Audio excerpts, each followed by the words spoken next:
have to use that one. We're going to have to. Okay.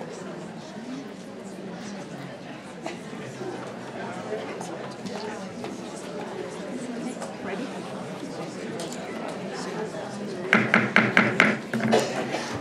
Good evening, everyone. Welcome to tonight's board meeting. I'd like to call this meeting to order, and I have asked Mr. Tom Ogg to lead us in the Pledge of Allegiance. Please rise.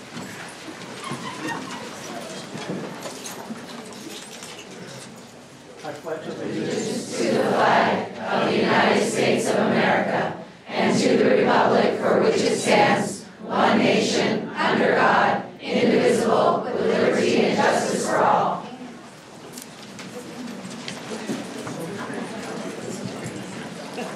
Are you going down? I'm sinking down. I'm sinking. All right, welcome again to tonight's board meeting. We have a large crowd today, obviously, and we have our overflow room as well. And so this is the meeting of the board, which is held in public to comply with the Open Public Meetings Act. We allow opportunity for public comments later in the agenda. If you'd like to address the board, please fill out the white card with the blue border in the back and give it to staff at a table near the entrance of the boardroom. If you wish to speak to an agenda item, please indicate that on the card and your name will be called at that portion of the agenda. You will have 3 minutes to speak. And if you are a student, please check the student box on the card. And due to the number of cards that we're expecting tonight, we are asking the students to address the board first to allow them to return home to get the rest they need. And let's see, I'm going to check with Dr. Watts if there are any changes to our agenda tonight. President Vengadasala, members of the board, Ms. Halley, community, please know a supplemental personnel report has been added to the agenda. Additionally, the budget update was removed from the agenda because district staff were waiting for the most recently updated and completed month's fiscal data to share with the board. Therefore, the budget update will be on the June 27th board meeting agenda. Thank you, Dr. Watts. All right, I'd like to ask for a motion to approve the change to the agenda. I so move. Second. All right, thank you. Are there any discussions or questions? Hearing none, all those in favor say aye. Aye. All those opposed, aye. All those opposed say no. All right, motion passes. One of the things that I'd like to mention is that we are going to have 3 minutes for all speakers tonight. Our podium is not working. It's not in operation, so we'll be asking everyone to be speaking at the podium to my left. And also, we are going to ask that everyone's respectful and leave out names of present and past employees when speaking. Please try to keep it civil and to 3 minutes. Let's see. Any other agenda items? Moving on to our presentations, 2.01, Nutrition Services Update. We're going to ask Mr. Tom Ogg to share a presentation and overview of the Nutrition Services Department, including menu guidelines, opportunities and challenges of the program, and applicable state legislation. Thank you, Mr. Ogg.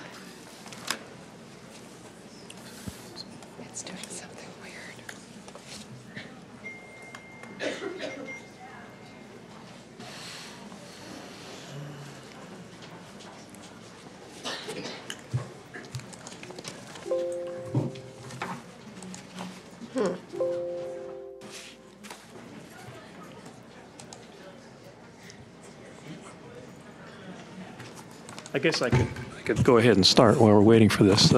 President Vengadasala, I'm going to pronounce your name. I've been practicing all night. Maya. President Maya, members of the board, Dr. Watts, Ms. Howley, and the audience, thank you for this honor tonight. And I'm so happy so many people came. This is great. What I wanted to do tonight was just give you a quick update on the department. As you know, I am retiring at the end of this month, and we have a new director coming in. So I wanted to give you an update so you're well aware of what's happening, where we're at financially, and what our plans are for the future. So our budget is about $11.3 million a year. We have about 142 staff members that fill about 160 positions. We have about 18 staff that fill 2 positions during the school day. Last year, we served about 700,000 breakfasts, and we did close to 2.5, or a little over 2.5 million lunches. We also do after-school snacks. We do some after-school dinners now. That program has started in some districts. And then this time of year, we do a lot of field trips and end-of-the-year barbecues. So I know a couple of the principals were here. They all kind of jockey for that last school day to get those barbecues set up. The district's percentage of free and reduced students right now is about close to 49%. We ended last year about 48. When I started 8 years ago, we were 42. We went up to a high of 53, and now it's coming back down. So I guess that's a good sign for the economy.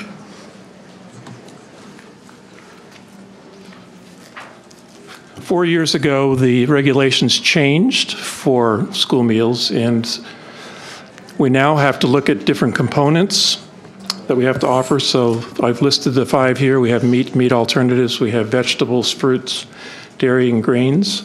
We've actually, all districts now pretty much have gone to software to help them monitor all this, because we have to look at the number of colors of vegetables during the week now. So we have to have so much dark red, we have to have so much starch, we have to have so much green and other. So that couldn't be done without the assistance of some of these software tools that we have now.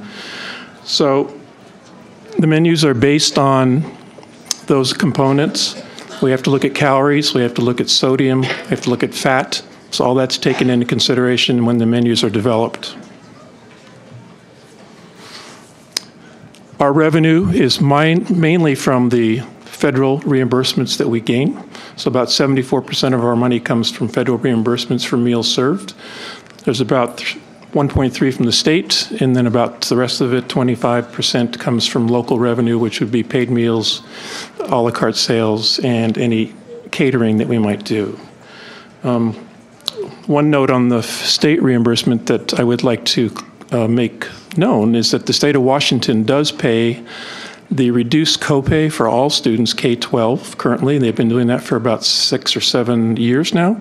So all those students get to eat free breakfast, and then they also reimburse us for the K-3 copay of 40 cents. So those kids, so basically a K through 3 student who's reduced will be eating free for those 4 school years. We do have a central kitchen that's on this campus. The building's about 23 years old. It was, at its time, the state-of-the-art. We are now the oldest child, I think, in the schools in this area that have central kitchens. But we have a staff that starts every day about 5 o'clock. They come in, things get rolling. And so much happens outside of the normal school day that people don't see. It's like clockwork. Orders come in, food is prepared, the trucks are loaded, out they go. So every day we have 6 trucks that are out visiting all the schools and taking in mainly breakfast and lunch for the elementaries, and then supplies for the secondary schools. And so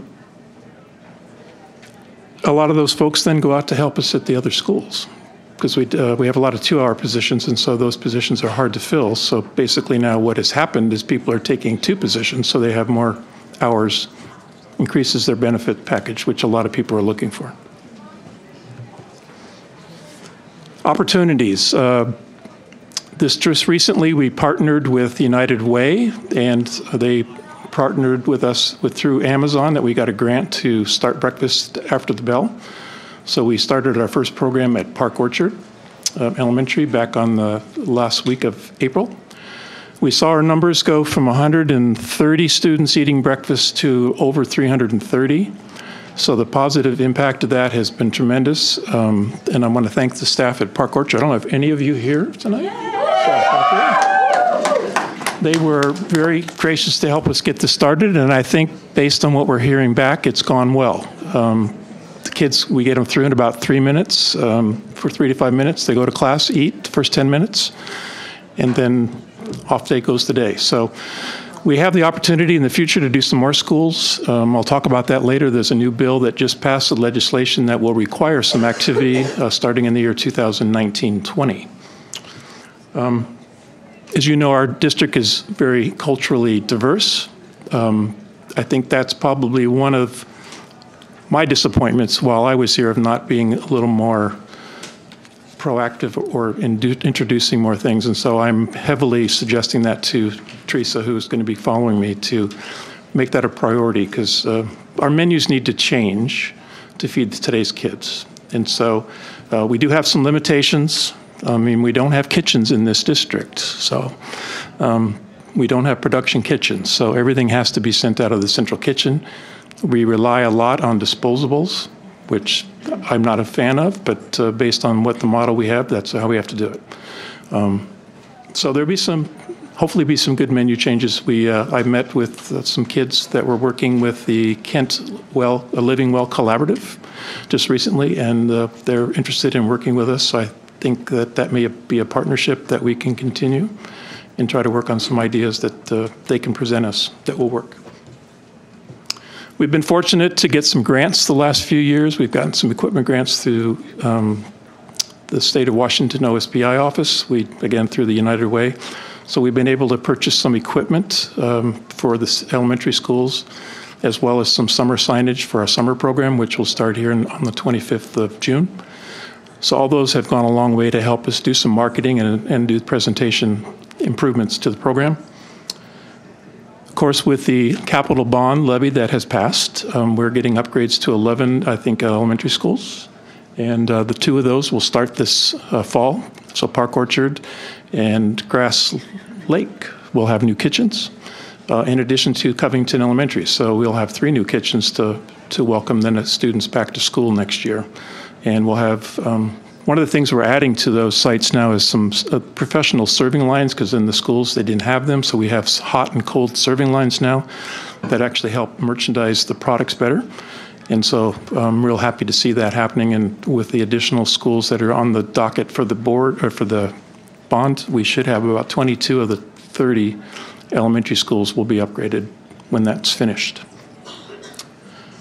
Fresh fruit and vegetable program. We have 5 schools currently that partake in that. This program was started back probably around 2008 for school districts to promote fresh fruits and vegetables for students.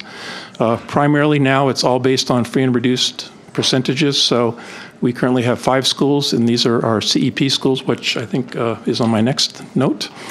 So we get $50 per student per year, and with that money we buy fresh fruits and vegetable snacks.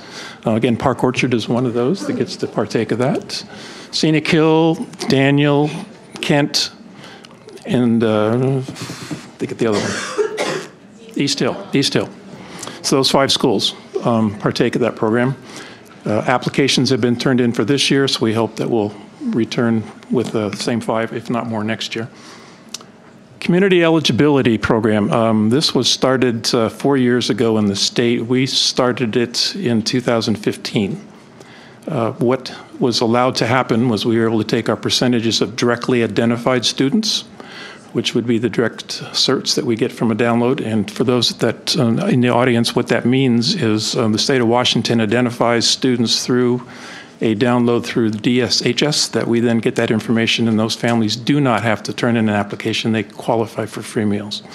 And so we have about 8,000 of our students in this district that are directly certified. But those numbers were used back in 2015 to determine, we pick 5 schools. And with this program now, we get reimbursed for a percentage of free and a percentage of paid. The reduced category has been eliminated. All the schools that we chose, the average of all those 5 schools is about 92% free reimbursement, which is financially a good thing for the department. And it also helped hopefully feed more kids. So this program has 1 more year to go, and then we have to make a decision if we're going to renew it. And a lot of that renewal will be based on what our percentages of free and reduced direct certs will be. And they have been going down the last 3 years. So we'll have some interesting decisions to make. One thing they just did at the state level, they've now allowed us to take Medicaid. We get a download on Medicaid students that have Medicaid. So we've picked up another probably 800 students in the last month now that are directly certified through Medicaid. Farm to school, of course, produce is a big part of school lunch now. And We probably spend well over $700,000 a year in produce. Be nice to have salad bars. We don't, but maybe someday that could happen. But right now, we do buy from select vendors. We do try to focus on Washington local area products. And we developed a relationship probably 4 years ago with a farmer in Sunnyside. His name is Tobias Magana. And Tobias has become a great partner for us. And we purchase cherries. We just had cherries for the fresh fruit and vegetable program that came from his orchards this week. We get all kinds of, we have fresh asparagus, we've done pluots, he's growing donut peaches, Asian pears, apples, different varieties. And so he's been a key figure in our program. We purchased quite a bit of product for him, and he's actually now focusing more on schools because he feels that's an important part of his program. And so I was just over at his place last week, and it was amazing to see the cherry trees. I mean, those cherries were just plump and ready to eat off the tree. Our challenges is access for students. Access to students is one of the big challenges that any nutrition department faces. And one thing that we did run into this year with the change in the hours of school on Wednesday with the early release is that we've lost some participation in the high schools.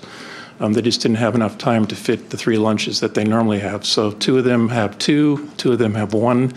So we've seen a dip in our average secondary lunches because of that during the course of the week. Our staffing and our workforce is changing. I would say probably 20% of our staff will be retiring in the next 3 to 5 years. So that's going to be a big change. So anybody here in the audience, if you know people that would like to help us work part-time in the kitchens, we'd certainly love it to have, because it's getting tough to get people to work. And so any assistance we can get would be very helpful. Again, the kitchens do limit production, so our merchandising capabilities are somewhat limited as far as what we can do. And you know I like to merchandise based on some of the things I've done for the catering.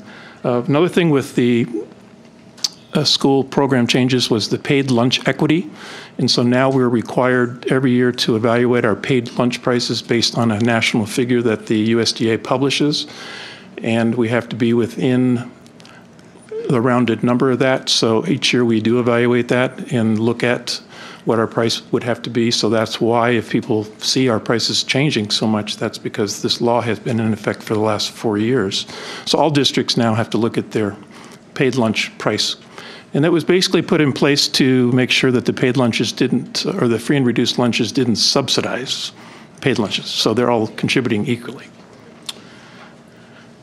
We've all received a note this week about Styrofoam trays, and so that kind of fits in with the disposables. Paper trays are expensive. We do use Styrofoam here, which I wish we could do something different, but it's a cost factor. So I looked last night, we spent probably $39,000 in trays this year.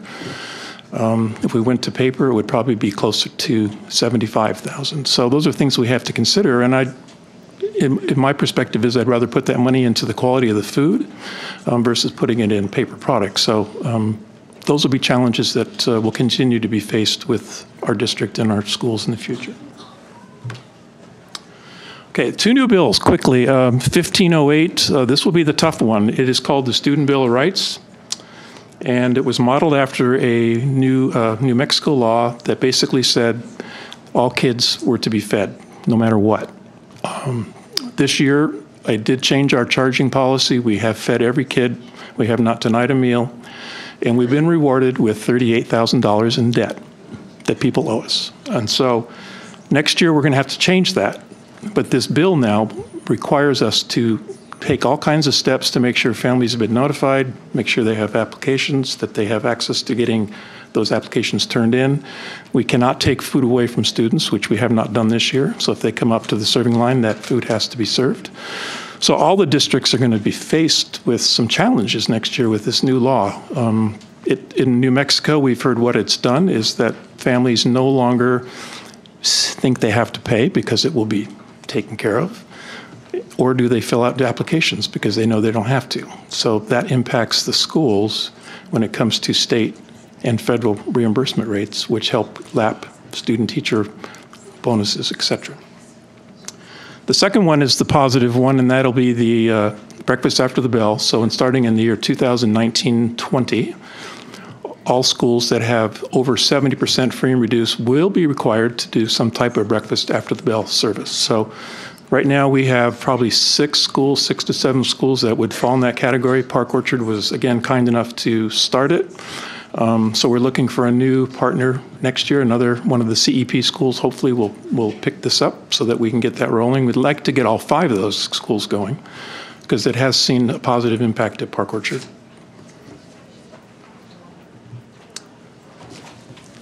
And finally, our budget. We are contained within the general fund, so that would be important for the audience to know. We have dedicated funds. These are funds that we generate over our expenses. Those funds are kept separate, so right now we've got about $600,000 in the general fund balance that is dedicated just for nutrition services use. So it's there in case participation drops, if we have a large increase in prices of food, if something drastic happens, or if we have some equipment that needs to be replaced that costs a lot of money, it's not figured into the budget.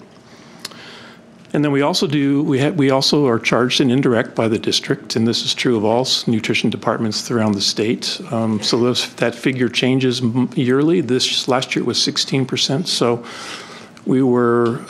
we gave back to the district about $900,000, which would go for all the services, electricity, all the utilities that we take space in the schools, and so that helps offset those costs. This year it'll be 12%, 12.8. So that makes a difference for us. That would have made about a $200,000 difference to our bottom line, which would have bumped up our reserves for future use. And we do have some needs coming up. So we've got trucks that are going to need to be replaced. I really would like to see a generator put on our warehouse freezer and refrigerator at some point so that food, if we need to serve the community, in an event that may happen, if natural disaster, we would have that capability of doing that. I've said enough. Any questions? Tom, would you talk a little bit about I don't know about the after-school dinners. What? Okay, after-school dinners now we can do through the Child Adult Food Care Program. So we have used we've had some C21 programs in the schools that we've done dinners. So those programs have ended in a couple of sites, and we've picked up some new ones this year. So we're able to do a dinner. So students that stay after school can get a snack and a dinner. And so and again, these would be schools that are 50% or higher free and reduced that this can only happen at.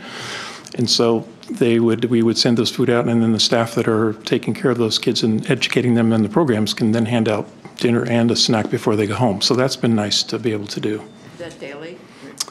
Most of the programs are Monday through Thursday. Yeah.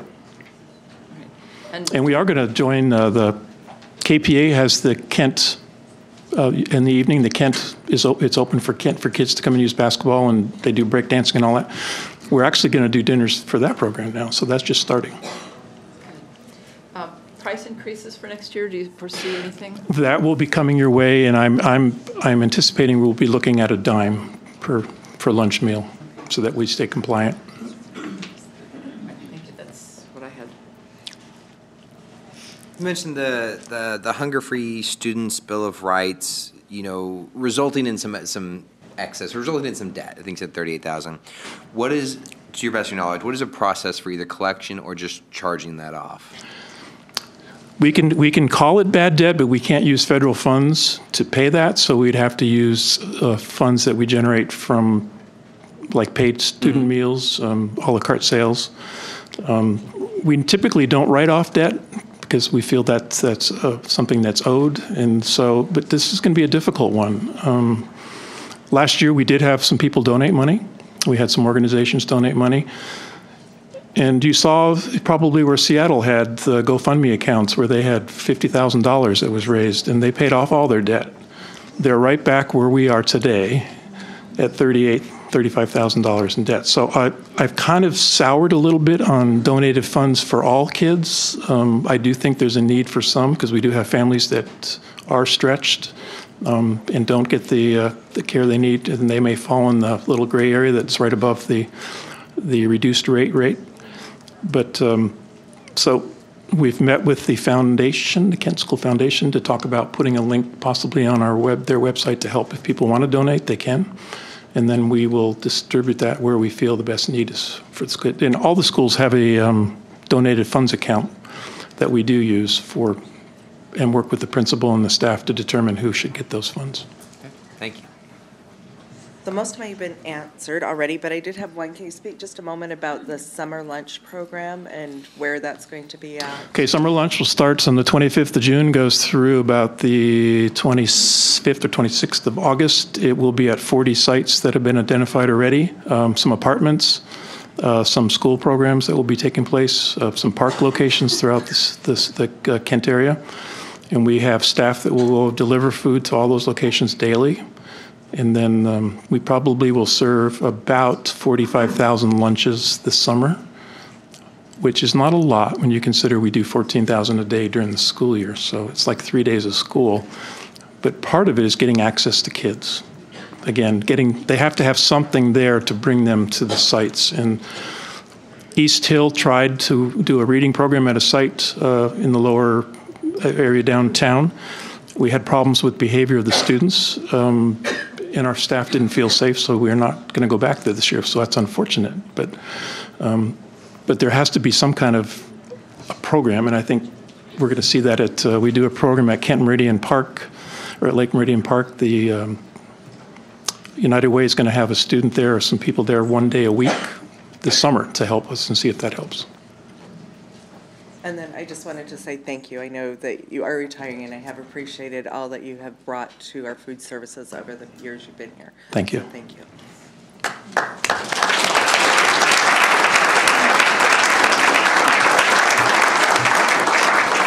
I told you not to ask any questions.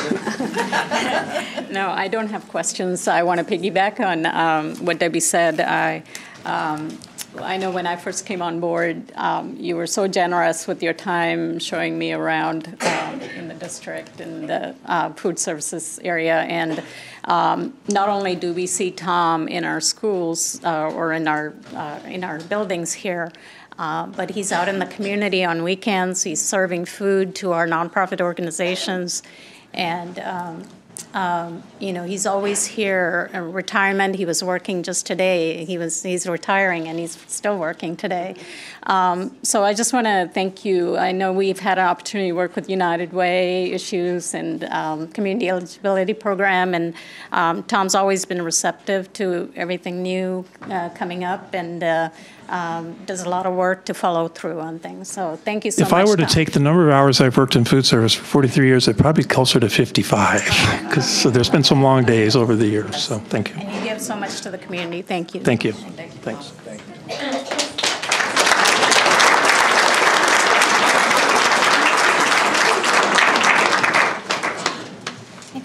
We are up to our consent agenda, and I'd like to ask the board if you'd like to pull an agenda item for discussion. I'd like to pull 3.15, travel authorization. I'd like to pull 3.1 or 3.06, please. Then I would like to pull 3.03, 3.08, 3.09, and 3.10.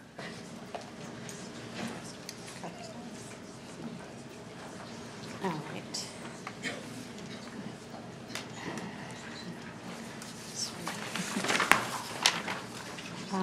All right, I would like to ask for a motion to approve the consent agenda minus 3.03, 3.06, 3.09, 3.10, and 3.15. I so move. Is there a second? I'll say. Are there any discussions? Well, 3.08 was an addition to that. Oh, 3.8 is also. okay, okay. 3.08. Yes, 3.15. All right, 3.08 minus 3.08. All those in favor say aye. Aye. All those opposed say no. All right, we will start with 3.03. So we had something similar to this last board meeting, increases in contracts for inclusive education. This one seems like it's more of a significant increase. So I want to understand how the contract is at. So it looks like I don't know if we've paid between August and April, $468,000, and now we need to add another $290,000 onto that, or how does that shake out? Thank you, Director Ross. Great question. Similar to last time, this is not an increase. It's an increase for that agency, which is Solient. We actually use them currently.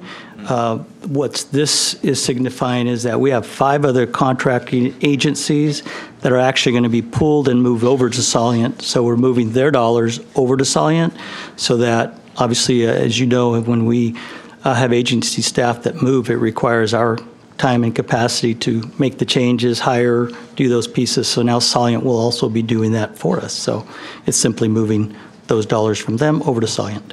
Okay, thank you. You bet.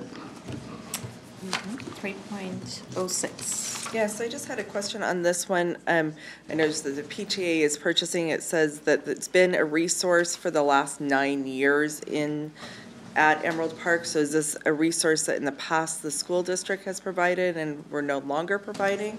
So this is on the A to Z. yeah, the A to Z RAS plus. And a little here. Thank you. Thank you, Ann.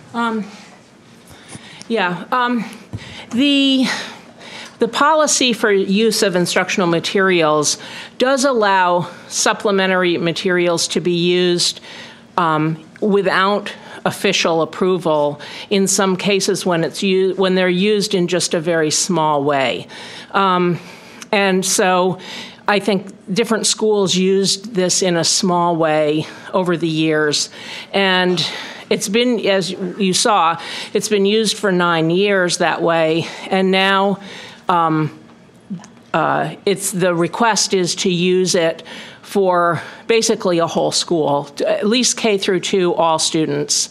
So it's not just used for just a few students. It would be used still as a supplementary resource, but the board policy does say, or procedures say, once a resource is being used across a whole grade level, it needs board approval.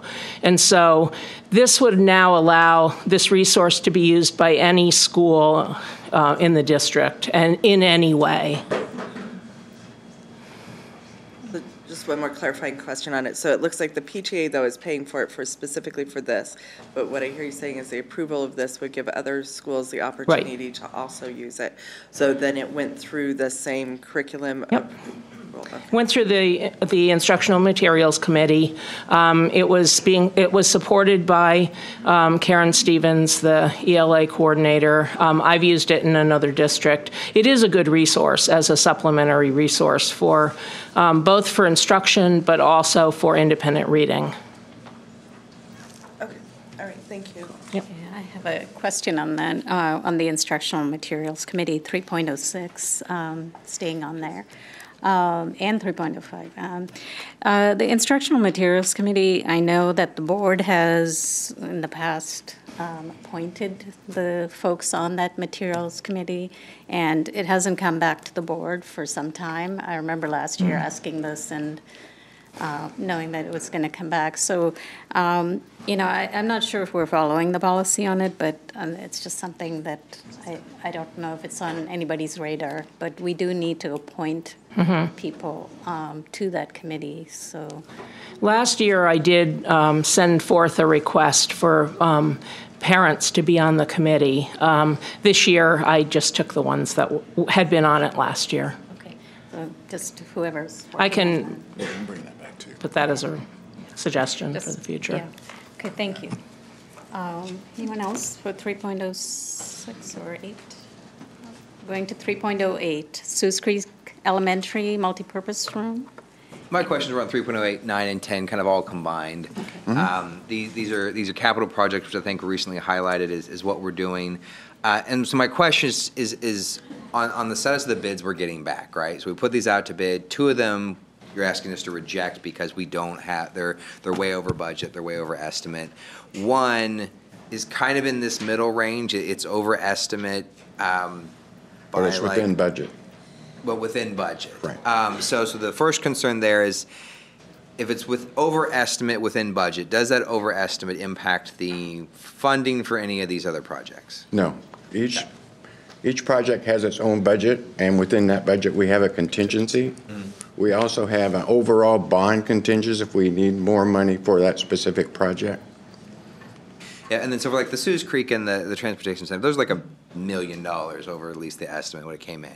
So is there a concern that if we put that back out to bid that it's still going to come over? Is there do we believe we're going to get bids that get us back to our budgeted amount?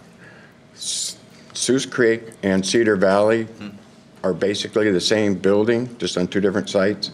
So we looked at that. It's also the same as Grass Lake model. And when we looked at Suze Creek, it's $400,000 over what Cedar Valley was. So we feel that if we put it out to bid in August, there may be contractors who are looking for work who would be bid it, and we hopefully will get a new bid. Now, if we come back in August and it's relatively the same, we will probably come to the board and ask for you to approve it and ask for additional funding. Because right now, the bidding is really bad. There's so much work out there, we don't get very many contractors. Why do we not use the Cedar Valley contractor for Suze Creek? He has to bid that project.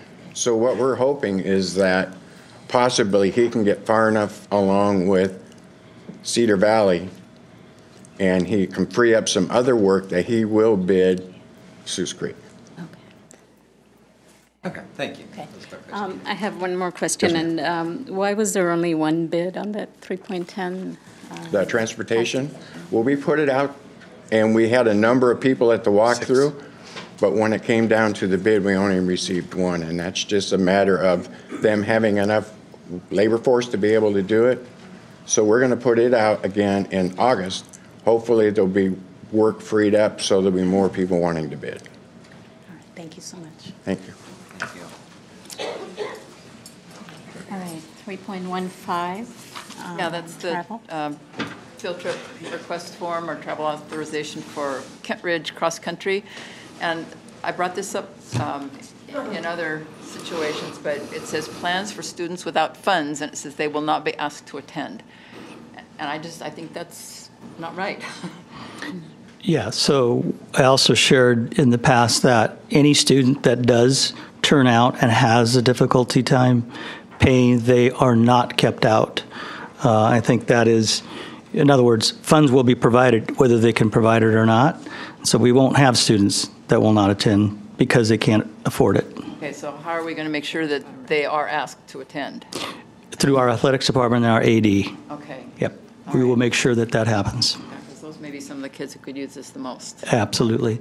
And as you can see, this is we'll have more of these cross-country. We don't have the turnout yet. You see that's an average number of students, and so usually with cross-country, we're out there beating the trees to make sure we get the turnout we can. So that's really a way of we're trying to get to the 40 that we have. So we'll have more. Okay. Thank you. Thanks. That was actually mine too. So I'm wondering, will the paperwork be changed? Because it does say Yes, that on there. yes. Once you, I think I have a note on mine that once the team does turn out, paperwork will be updated. So we'll get more. Okay. Thank you. Thank you. All right. I'd like to ask the board to approve 3.03, 3.08, 3.06, 3.09, 3.10, and 3.15. I so move. Is there a second? Second? Okay. All those in favor say aye. Aye. Aye. All those opposed say no. All right, motion passes. We are now up to 5.0, communication from the audience, and 4.0, 4.0, sorry, 4.0. My report said 5.0. 4.0, communications. We do not have a lot of cards today. So let's see. We are going to, it doesn't look like we have any students. So we will start with Edith Parsons. When I call your name, please come to the podium to my left.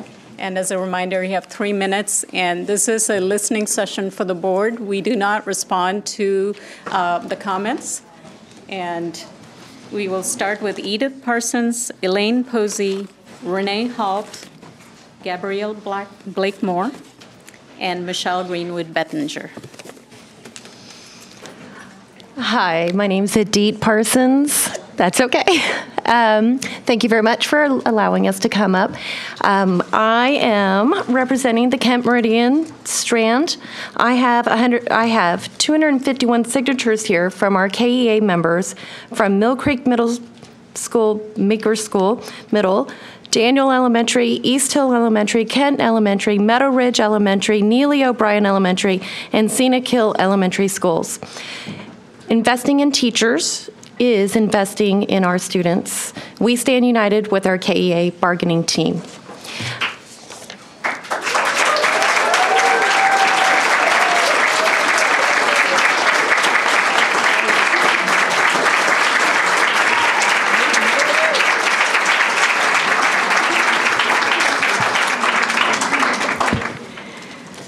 I am Elaine Posey, representing the Kentwood Strand. I teach at Park Orchard. Come on up, Kentwood Strand folks.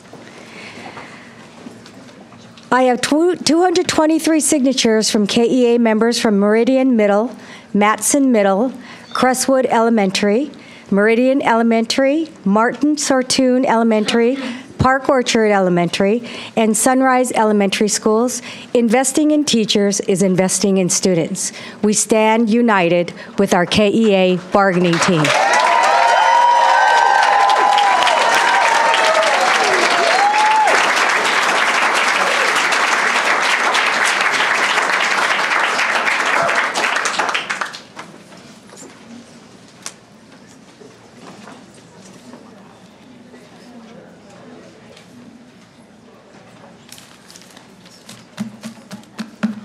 Renee Holt.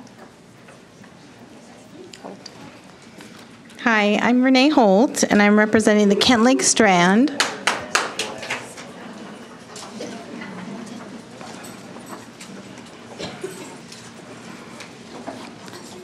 And today I have 262 signatures from KEA members from Cedar Heights Middle School, Covington Elementary, Cedar Valley Elementary, Grass Lake Elementary, Horizon Elementary, Jenkins Creek Elementary, Millennium Elementary, Sawyer Woods Elementary, and Pine Tree Elementary Schools. Investing in our teachers is investing in students. We stand united with our KEA bargaining team.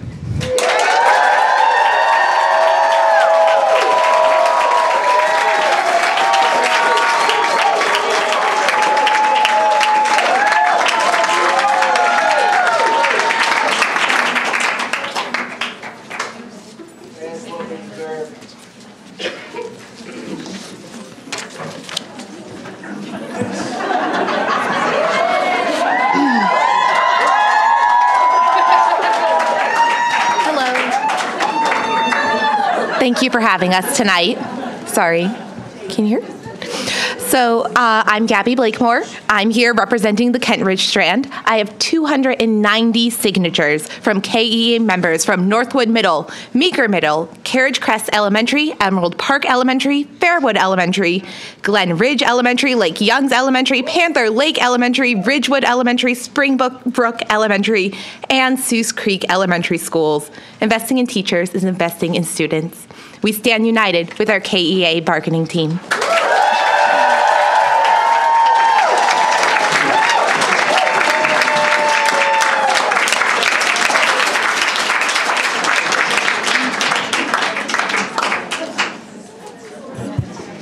Y'all are awesome. I'm Michelle Greenwood Bettinger. Thank you for letting me address the board. Director Daniels shared at Saturday's community meeting that the superintendent's employment evaluation will be performed next week. I want to publicly reiterate my request that all school board members use the data gathered from the public survey, in addition to any emails you've received and public comments at meetings. Gathering data from key stakeholders is an irrevocable requirement of this evaluation. I cannot state it strongly enough. This is not about personality. It is about the job performance of the superintendent and the school board. The school board's mission states, as trustees for the community's schools, the board is responsible and accountable for vision, structure, advocacy, and accountability. The Kent School Board mission requires advocating for students, the district, and public education. In recent months, I've been extremely disappointed in the performance of the school board.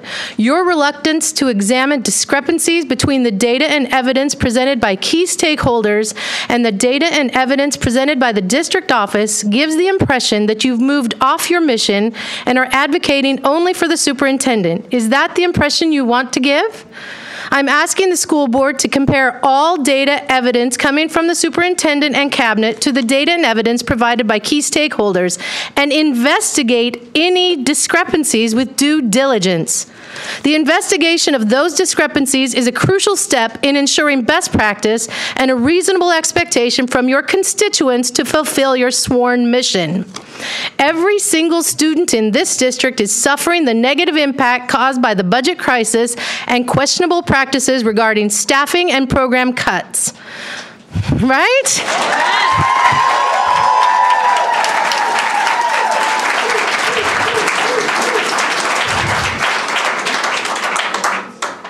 I've heard these students speak at school board meetings of the chaos and uncertainty that this behavior has wrought. 27 KSD for Change members have spent months compiling data and evidence of violations of law, policy, contract, and ethics, and have been presenting this data to the school board since March of this year. We've assembled this information on the one-page sheet that we've been passing out today and asked that the school board step up and put their focus back on the students where it belongs. Get this on the agenda to investigate these discrepancies between what the district's telling you and what key stakeholders are telling you. Thank you.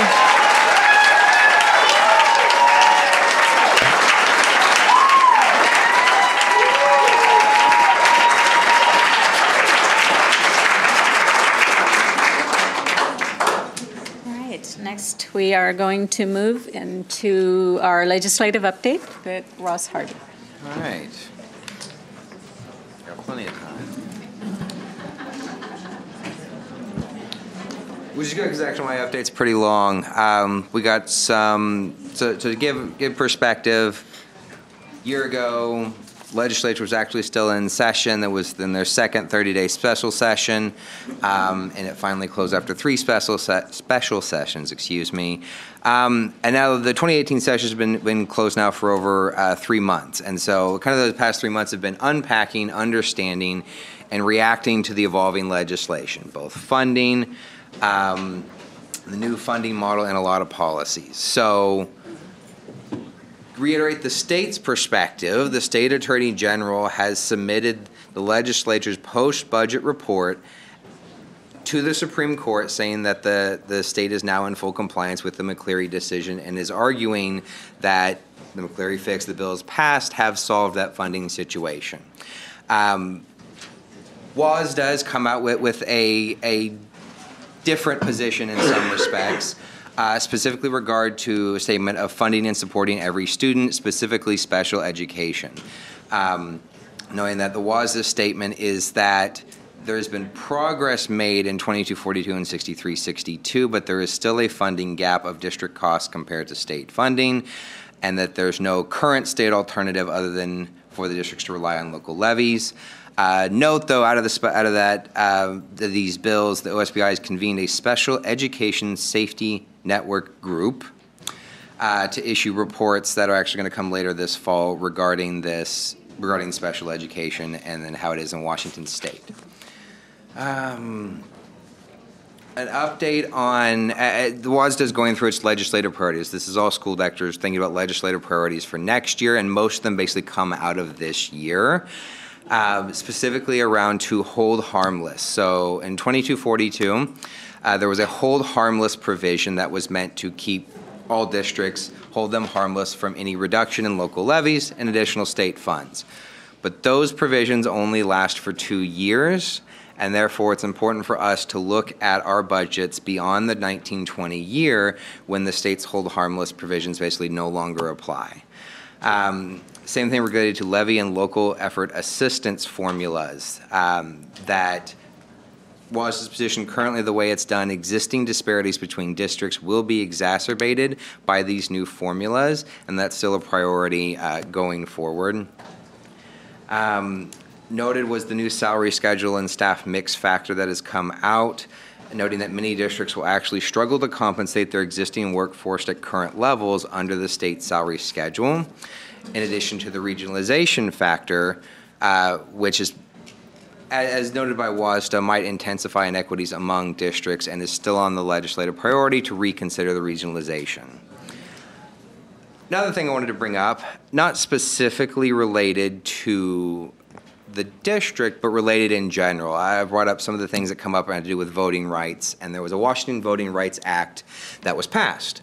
Our local representative, Representative Gregerson, was a champion of this, and it specifically talks about all elections, but it does apply to school board elections, where the new Voting Rights Act prohibits elections that exhibit polarized voting, where members of a protected class or classes that do not have an equal opportunity to elect candidates of their choice as a result of dilution or abridgment of rights, this is the technical details, where polarizing is present, where voters in a protected class are voting one way and the rest of voters go the other way.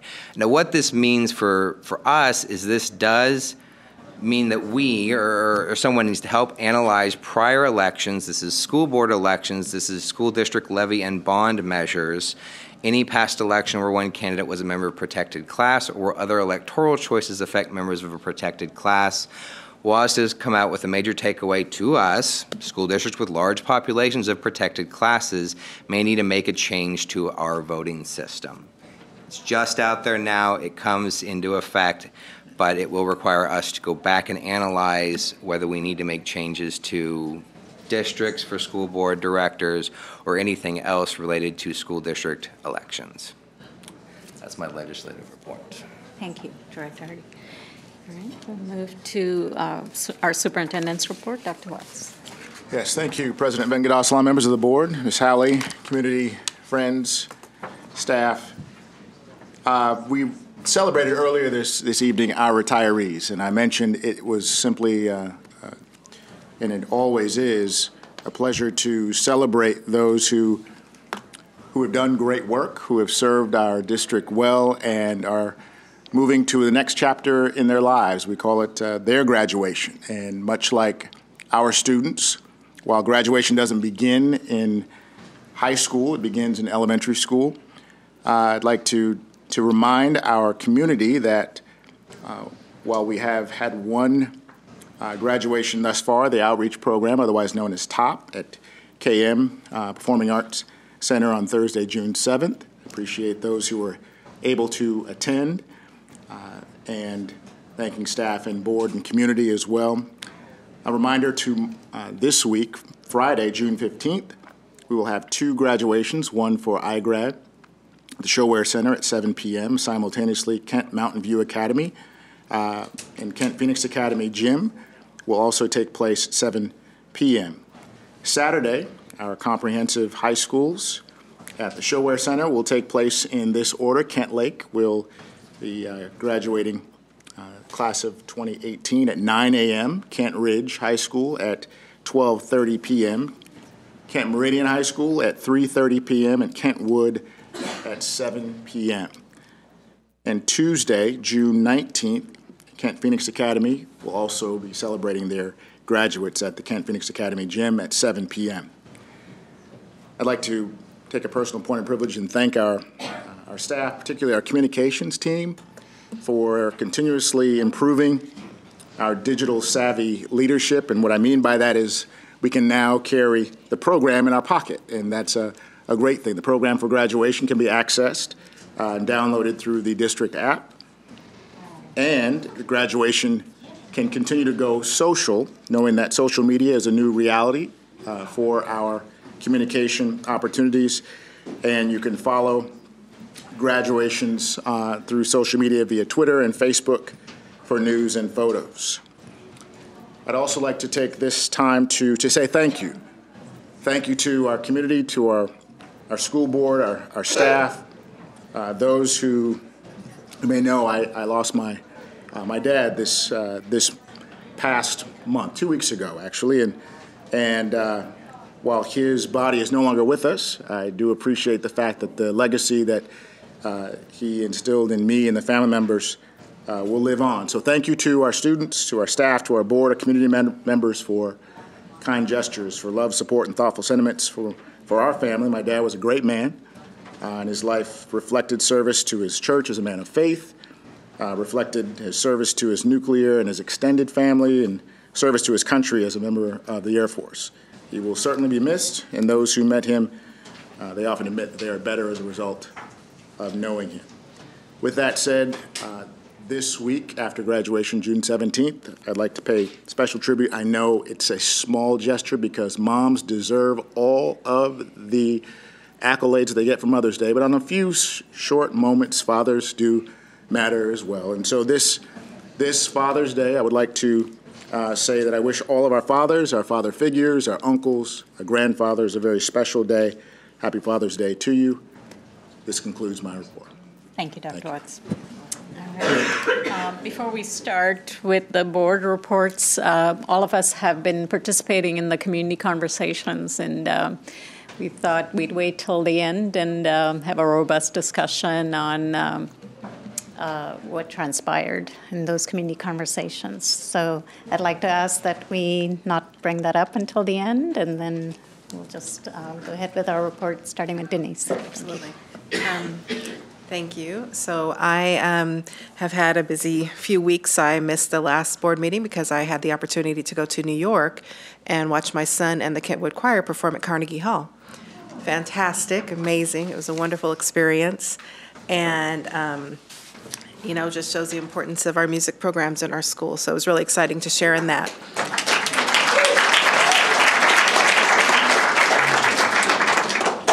I also had the opportunity to participate just yesterday. Forgive me, the weeks are going by because I have a son who's graduating this week as well, so my week has been hectic, to participate in judging the science fair at Jenkins Creek Elementary. And it was so exciting to talk to the kids, talk to the parents, and hear the parents sometimes take over the science fair presentation, but it was great. Wonderful opportunity. It's always great to get into the schools and to be able to participate in that. I want to say, as I am prepared, this graduation ceremony coming up, I do have a senior graduating from Kentwood, and I am going to try and hold it together as I get to stand up there with him and some of my other bonus kids as they come through and receive their diplomas.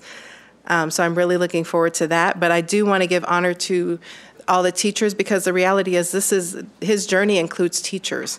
And I would hope that you guys celebrate as well, because you are the reason where our kids are able to do this and to celebrate this accomplishment. So I truly appreciate you, and I thank you.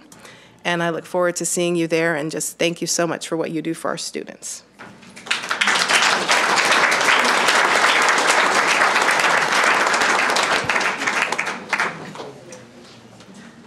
Well, I also was at the Jenkins Creek Science Fair doing judging, and I did the 6th grade projects, which was interesting. I don't know if you had the younger ones. Parents didn't take over the 6th grade ones. That was good.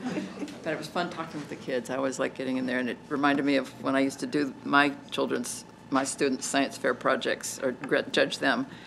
And I was the last judge there last night because it always takes me a long time to write the reports and things. So I enjoyed it anyway. Last Friday, this is kind of a long story.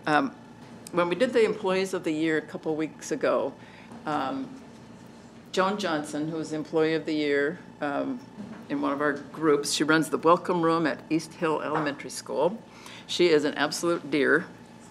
And I donated some of the supplies that I won at the Communities and Schools breakfast to East Hill, and so Joan was the recipient of those, and so I sat with her and I watched her for a couple hours. She provided us lunch, and I watched her for a couple hours, just with parents coming in, teachers coming in, and she was just going, and she was really, really efficient, so she definitely deserves that Employee of the Year. But while I was there, we got to talk about art, because it was the art walk was a couple days after that, and I got to mention to her that I had done some cartooning, and she said, "Oh, would you do a cartooning table at our art walk?" And I said, Yeah, I think I will. So I went home and I worked up my lesson plan and figured it out how I could work with K through 6. And I had a ball. It was a lot of fun. And I had one 4-year-old come up and he said, I like cartoons. And I said, oh. And he said, I want to draw Spider-Man. Well, I'm not doing Spider-Man. But he did do the cartoon that I had set up for him. I enjoyed top graduation, as I always do, doing Kent Mountain View on Friday. Tomorrow night, I am going to my first mentee's graduation from Highline College. I've been with her for 3 years. She was a senior at KPA. Got her through KPA and got her into Highline. She is now graduating from Highline, and we got her into University of Washington Tacoma. So she's going there next fall. But I'm going to her graduation tomorrow night. And then Saturday morning, my second mentee is graduating from Washington Youth Academy, which is a quasi-military credit reclamation program. It's been really tough, very challenging, but she's done really well, and I'm so proud of her. So I'm going to be there in the morning, but then I'll be at the last 2 graduations on Saturday. And just, I don't know if we've talked about this at all, but on the website we have something new called For the Record, or On the Record. Is it on the record? For the Record. I put it down. And it just clears up some of the misconceptions that are out there. And we hear for 8 years have people coming to school boards with partial information and rumors and that kinds of things. And this hopefully will help clear up some of the current ones that are floating around. So check that out. And that's it for me right now. Okay. We had a brief appearance at the Jenkins Creek Science Fair last night because I had to run off to the other event. But still, I got to do the kindergarten, first graders, and some third graders. Some really good projects, such as a working wind power generator. That was very good. And went to top graduation. That was, if you haven't, I know that you might not go because you might have a kid there. But going to that graduation is very representative of what the school district does. It's a wonderful way to get to know the teachers that are there with those kids, get to know the kids. Kids each have their own video montage as well as a board display. And going to that was a real, graduation can be very hectic, it can be very rushed, but something like that was very meaningful to those kids and their families. I enjoyed reading all about the rain garden projects for Mill Creek and suggested projects that could help with the flooding down on James Street. So that was very good to see. Other than that, I got to spend a good time talking with teachers on Monday. A lot of time, I would say, when I think about where I want to spend my time talking, it's students or it's teachers, and that's where I get the most value of what I want to know. And I'll roll a lot of my feedback into this community conversations as well, because they kind of all roll together. But that's something, if you can't get to schools, you can get to schools and talk to teachers. You can see them where they're at. If you can't, try to meet them where they're at. KA has events or wherever you can meet and talk with teachers. And my last point is sounding like I'll repeat what I think I've said 3 times. I'm new, but there's a lot of stuff. There's a lot of fun things to do, science fairs and graduations and whatnot. But we still have 6 meetings to go over the 2 things that are our job and our job only, which is budget and superintendent evaluation. So we got to keep on that. Don't not show up. Show up when you can. We can't mess this up, and we got to make sure we do the job.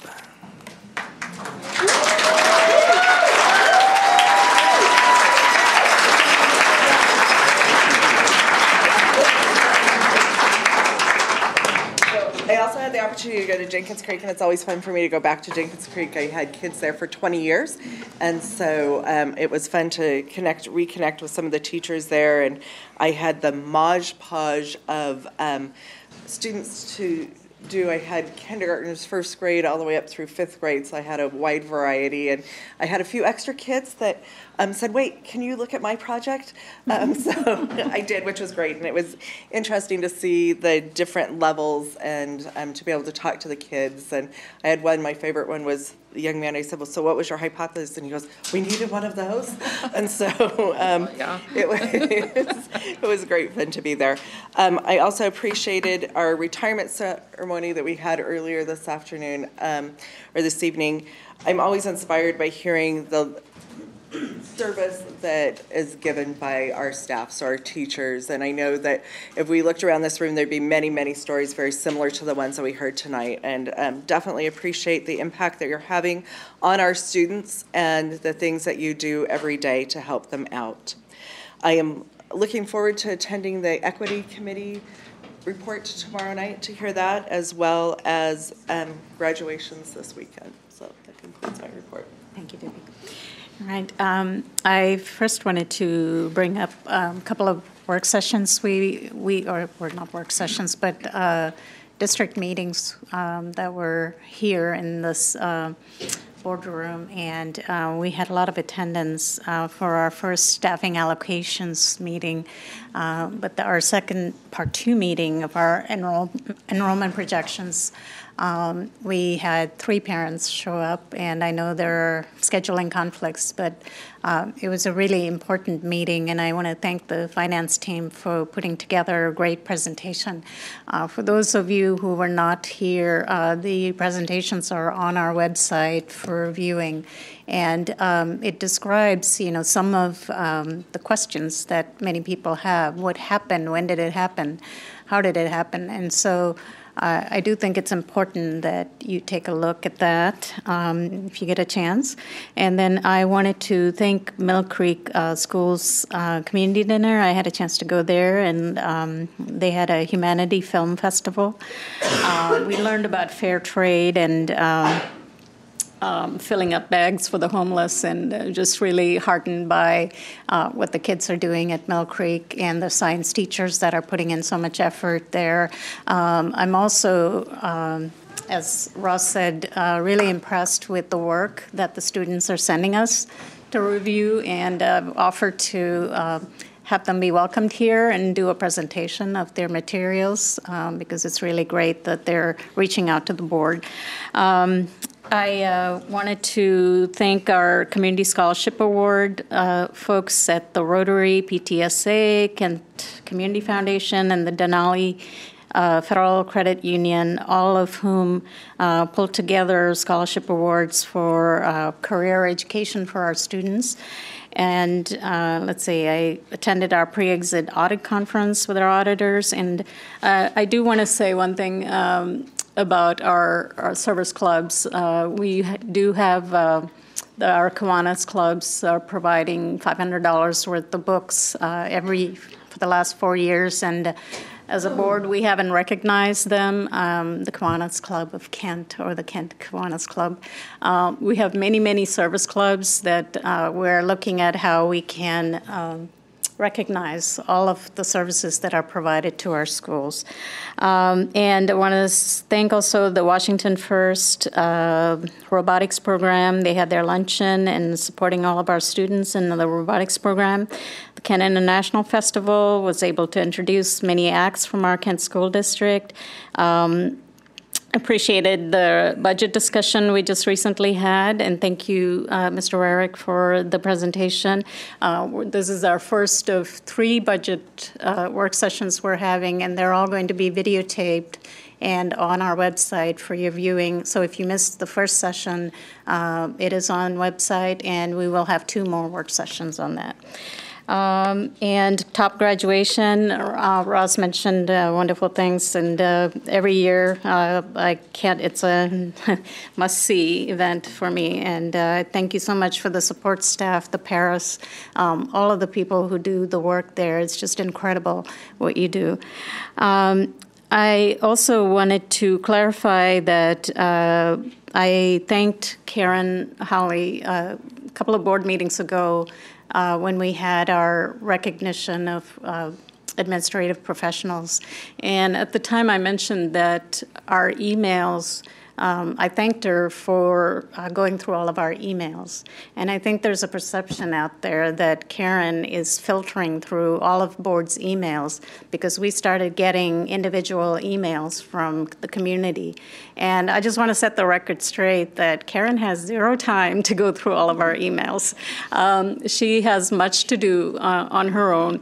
And so when you send emails to Kent Board, we are getting those directly. It's not going through Karen. So please know that, and you don't have to send it individually. Okay, so I wanted to clarify that. And then I think with all of that, we can move on to our community conversation discussion. And since Ross has been to two of them, I'll give him the privilege of starting. Well, the beginning and the end one was good because we started at the beginning. I'd say maybe about a dozen people when we first started, and more people showed up. And of course, the one we were at last night was wall to wall. And we didn't have an agenda. And so part of what I wanted people to do was just tell their story. What do you want us to know? Anything. You could have already said it before. And I think I got known for this now, was I started, I wanted to ask questions back with people. These were community members, teachers, staff. It didn't matter, anybody who was there. I think I'm known for my hypothetical questions now because I've asked probably a dozen of them across the two meetings. And that was what I kind of helped focus on was we hear a lot, and we hear a lot from people as individuals. As we stand up here, we just have to listen to you. We can't really talk back. And so what do we do? And if we have questions, really I framed it as if we have a message to bring to our employee or the leadership in general as we talk through any of the things that come across the board, what is that message or what are those questions? And what can we bring that either they haven't heard yet or they're not getting answers to or they're concerned about, any of those things. So that's how I framed the start. Now I've got a lot to say, but I don't want to brush over anything else. So, and I know I didn't hear actually what you guys were doing there, but feel free to anybody else to chime in. So I think ours, we had ours last Saturday morning, and we had a pretty good turnout, probably about maybe 36, I counted, 36 people. Okay. And it went really well. We all kind of introduced ourselves so we can get an idea of who was in the room, parents, community members, teaching staff. And so I think for me, a lot of the learning came from, actually you'd have somebody in the room say something and someone else could answer. So there was sometimes, I think there are perceptions that, what happens in one building or one area is a district-wide practice or policy or issue or whatever that looks like. And so in that conversation, people understood, well, no, that's actually, somebody else could clarify some things. Well, that's actually not in our space. So I think learning from each other, I think that was a really good, the conversation between us. I do want to clarify, I don't believe I said the evaluation happened the last week of June, which is not next week, but the week after. So I just wanted to clarify that. There were questions asked that, we kind of said up front we couldn't answer. And so there's some things that we weren't able to share. But I think for the most part, it was good. I think it was good. I don't know, there was some, it got a little dicey a couple times because people, are, passionate and opinion, they have their opinions and their feelings. And there were a couple of people who said one person, she kind of said something that was uncomfortable and unpopular and felt that way.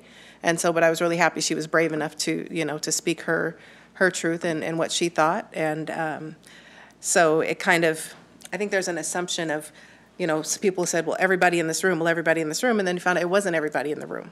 And so that was really kind of I think that was a little bit eye-opening for some folks. So what else do you want to? Yeah, I wrote down some things about curriculum because we were talking about, people brought up things about curriculum and math scores, and I've mentioned that recently too, that the math curriculum that is at elementary is a decade old. I think that was the comment. I didn't write down any specifics. Kent Ridge, there was either a teacher or a parent there was asking about math help for high school students and brought up the Mountain View High School has a learning lab 6-period study hall in school every day that they can go. Yeah, in Auburn. Yeah, Auburn. Sorry, Auburn Mountain View. Yeah. We used to get my Christmas trees. And wondering, if that's something we could do, or if we've talked about that, if we looked at a 7-period day or trimester schedule or whatever, and so that I'm just writing that down. Somebody else brought up that, again, curriculum, that the social studies curriculum at elementary school is 20 years old and not up to date, and so I guess one of my questions, not to be answered today, but is how much money do we have set aside in the budget for curriculum, and what are the priorities? And then K2 was dropped from science, the implementation or the adoption. It said it was being updated. I'm sketchy notes, so I mean, it was just, we had a lot of talk about curriculum. Yeah. Yeah, to tag along with that, we heard some, but it was, what I had on my notes was a little bit different on curriculum. What we were hearing, some of them was, we've got a lot of new curriculum, but we don't have a lot of professional development on it. And so, and then how sometimes there was curriculum that was being tried in certain schools, but they didn't feel like it had a fair trial, or how were we actually evaluating that? So that was one of the things that way. One of the things that I heard that I think is a good opportunity for us is that we've got a lot of different community organizations that would like to help, but they're finding still those barriers to being able to get into helping. So how can we open up more to let our community help in areas that they want to help? And they didn't go into specifics, but just saying that we're still finding some barriers onto being able to get in that way. One of the things I asked at the end is to our group was it a value, right? Did they find the community meeting a value? And I heard yes, and maybe. Yes, if. Yeah, yes, if. We wanted to, yes, it would be value if we see changes that happen because of it. The other part was I asked about how often, how would you like to see this? And the impression that our group gave was, well, maybe just once a month, but not 3 times during that month, and rotate it around that way.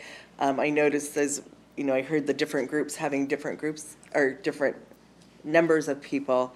I think I would worry if we just had 1 a month, but I would like to see us be able to continue to have the conversations.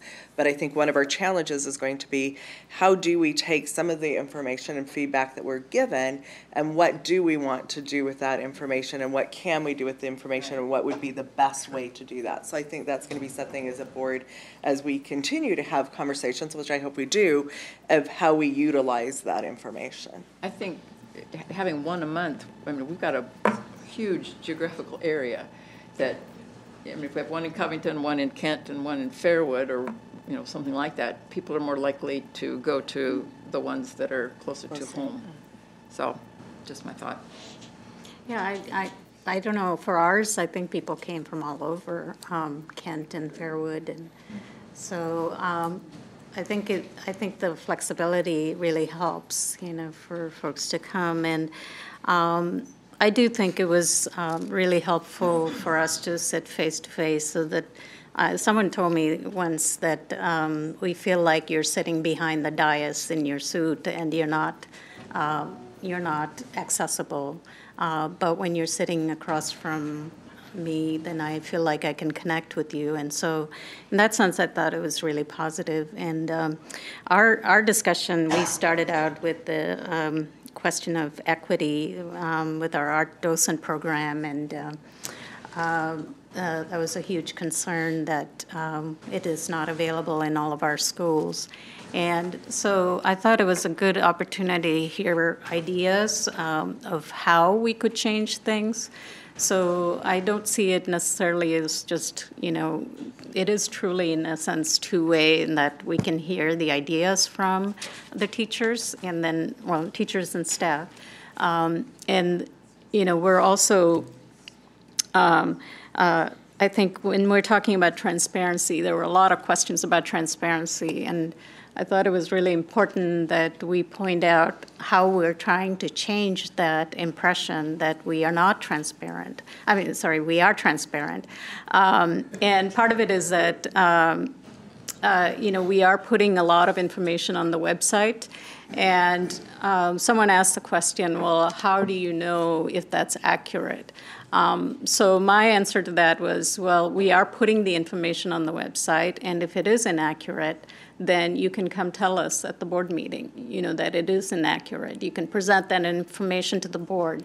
So it's a starting point. And we talked a lot about iGrad and iGrad's numbers, and it's not consistent with what we see on the website. And so I think there's a communication breakdown. And so we were able to identify, we haven't got to that point of clarifying what that is, but at least we know that there's a disconnect. And so we need to kind of work backwards and figure out why that's happening.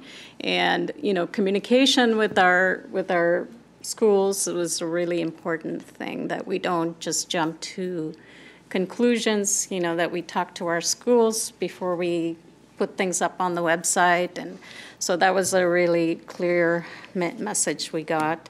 And then I want to say we had a lot of discussions. Jump in, Ross, okay? Yes. We had a lot of discussions on healing. Yeah.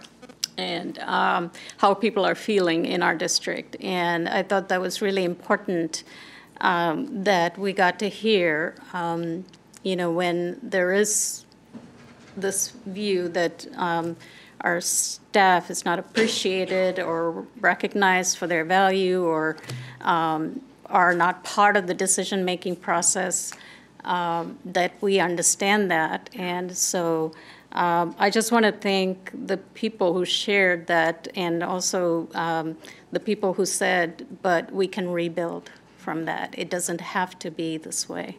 And so in that sense, I felt really hopeful that we are moving in the right direction with some of our...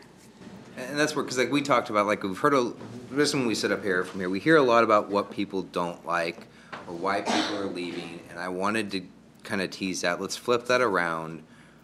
Why are you staying? What would make you stay, or what would make you come back? Mm-hmm. And that's kind of where we got to in our decision, or in our discussion. And it was interesting. I tried to scribble down as many responses as I can, and some of them were, the staying ones were kind of obvious. My kids need me. I stay because of my colleagues. I stay because I know my work matters.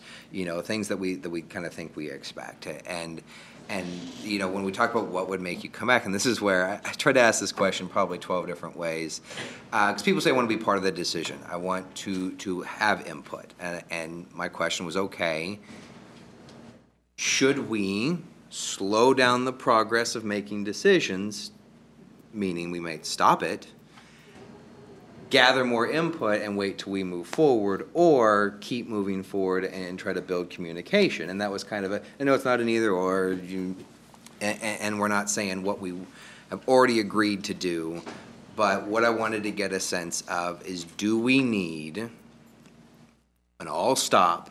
I've heard the reference of we're on the Titanic, we're coming with the iceberg, so do we shut off all engines with change, get everybody on board with the vision and the mission and where we're going with it before we start moving forward?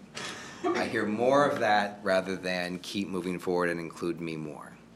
So, and I this is more timely than it is. I parallel this to the statement from the Seattle City Council and the mayor today, which was they reversed the head tax, take a pause, hit reset was part of what it was kind of the language I've been hearing, as we need to stop and go forward together rather than keep going forward and keep trying to go forward together. So that was my take between the evolution of the conversation between ours and ours. One of the other things that was in our meeting too was there was a gentleman, actually two gentlemen, who began a conversation about equity. Mm-hmm. But in that, he recognized he was due to our district, and he is an African-American father, and he recognized that there was some disparity within the school. and he was not feeling extremely comfortable about where his child was. And so having that conversation and having another gentleman speak up about the same thing. And so, but also sharing with them, we have an equity council. I think what I'm finding is people don't always know what's going on. And not by, I'm a parent and I get communication from 2 schools, and so I don't always look at everything, but I do know that information has been sent out multiple ways about that. But just really reiterating, we do have a lot of good things, amazing things going on, and we are addressing equity, and this is what we're doing. We recently passed a policy. Those types of things that have happened recently in the last couple of years have been really moving forward and acknowledging that. So just thinking about, again, we just have to kind of continue to push information out there and challenge folks. If you have a question, call your principal, just call your school. That's kind of your first source of information is, just contact your school, contact your teacher or principal or whatever that looks like. So I thought that was but that was thoughtful conversation. I haven't heard that very much, and so I was really excited that, that came into the room and came into the conversation, because I thought that was an important piece. And I think one thing, just to add on really quick, is that a challenge that we have, right, is we had community meetings and we had a total of, less than 100 people total, right? Or somewhere right around in there. We had over 50 when we were there, so I'd say we crossed. Yeah, about a little over 100 people, right? Yeah. And so that's one group of people. And so I think one of our challenges is how do we make sure we're hearing the voices from all the other voices as well, right? And we do have, 27,000 students in.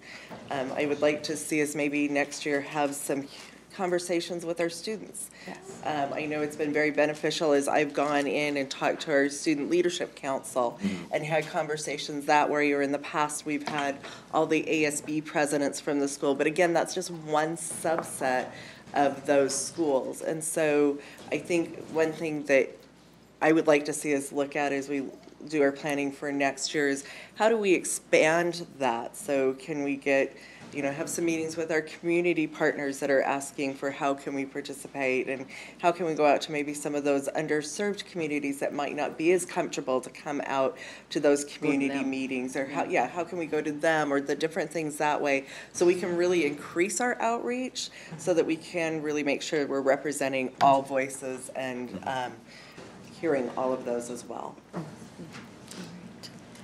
Anybody else? Other than, this was our last one was last night.